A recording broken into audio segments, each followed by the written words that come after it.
guys, it's Donna from Donna's Corn Free Cooking.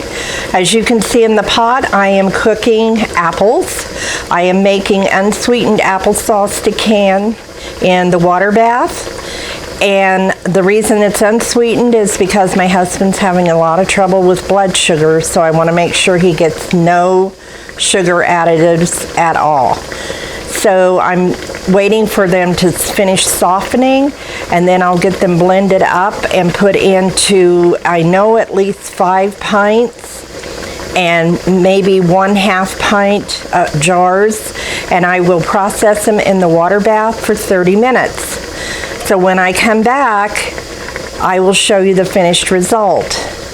To make this recipe is super simple. You take your apples, you core them and peel them, and just loosely cut them up and put them in the pot.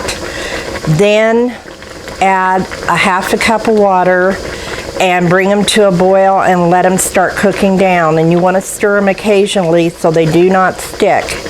So I will be back and show you the finished product, and we'll see you soon.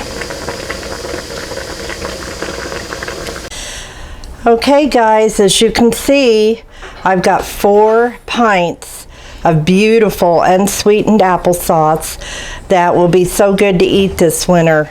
So until next time guys, I hope you'll like, comment, and subscribe to this channel, and I'll see you again soon. Bye.